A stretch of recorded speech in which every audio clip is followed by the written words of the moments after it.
శ్రీ రేణుక ఎల్లమ్మ తల్లి ఆశీస్సులతో జ్యోతిష్యం చెప్పబడును. స్త్రీ పురుషులకు వశీకరణం చేయబడును. జరిగింది, జరుగుతుంది, జరగబోయేది జ్యోతిష్యం చెప్పబడును. ఇతర ఎటువంటి సమస్యలు అయినా జ్యోతిష్యం చెప్పబడును. ప్రేమ సమస్యలు, పెండ్లి సమస్యలు, మనోవేదన, శత్రు సమస్యలు, పిల్లల పొరపాట్లు, భార్యాభర్తల సమస్యలు, విడాకులు, నాగఘోష. ఫోన్ ద్వారానే జ్యోతిష్యం చెప్పబడును. గురూజీ శ్రీమన్నారాయణ 9347032026. ఒకసారి కాల్ చేయండి. మీ యొక్క సమస్యకు పరిష్కారం పొందండి.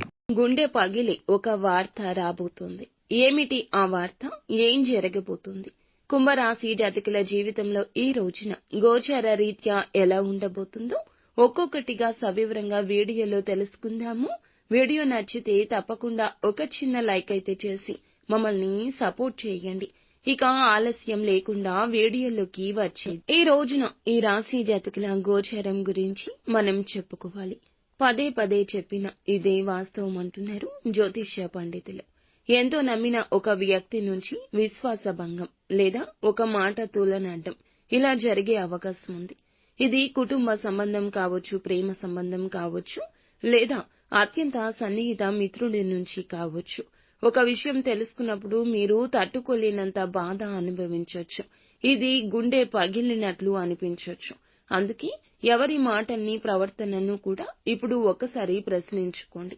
భావోద్వేగాల్లో తీసుకున్న నిర్ణయాలపై కంట్రోల్ అనేది ఉంచండి. ఒకప్పుడు ఎంతో నమ్మిన ప్రేమ బంధం ఇప్పుడు సందేహాస్పదంగా మారే అవకాశం ఉంది. ప్రేమికులు ఇది గమనించండి. వారు దూరంగా మారుతున్నారేమో గమనించండి. ఒక పాత రిలేషన్షిప్ మళ్లీ గుర్తుకొచ్చి మీ ప్రస్తుత జీవితం తలకిందులయ్యే ఛాన్స్ ఉంది. ఇక ఇంట్లో ఒక పెద్దవారి ఆరోగ్య పరిస్థితి అనుకోకుండా చాలా వరకు తీవ్రంగా మారొచ్చు. మీపై ఎవరైనా తప్పు నింద వేసే అవకాశం ఉంటుంది. దానివల్ల కుటుంబ సభ్యుల మధ్య అన్య అభిప్రాయాలు కూడా ఏర్పడొచ్చు. ఈ రోజున మీరు ఖచ్చితంగా ఏమిటంటే గనక మీ మాటల విషయంలో, చేతల విషయంలో జాగ్రత్త. ఒక గొప్ప ఆఫర్ ఈ రోజున అందినట్టే అంది చేజారిపోయే అవకాశం చివరికి కూడా కనిపిస్తుంది. మీ సహోద్యోగులు లేదా వ్యాపార భాగస్వామ్యులపై మీరు పెట్టుకున్న నమ్మకం తక్కువ అవుతుంది. విశ్వసనీయ వ్యక్తులతో మాత్రమే కీలక విషయాలు పంచుకోండి. నిత్యం శివునికి పూజ చేసుకోవడం, వీలైతే రుద్రాభిషేకం చేయించడం మంచిది. అననుకూల ఫలితాలు అనుకూలంగా మారతాయి. మానసిక స్థైర్యం, ధైర్యం కలుగుతుంది. ఆరోగ్యం విషయంలో ప్రత్యేక శ్రద్ధ వహించండి. గుండె చుట్టూ భయాందోళనతో ఉంటే గనక వైద్యులను సంప్రదించండి. ఇక ఇది పరిశీలించుకోండి. ఆత్మవిశ్వాసాన్ని పరీక్షించుకునే సమయంగా చెప్పడం జరుగుతుంది. జీవిత మార్గాన్ని కూడా మార్చే ఒక సదవకాశం వస్తుంది.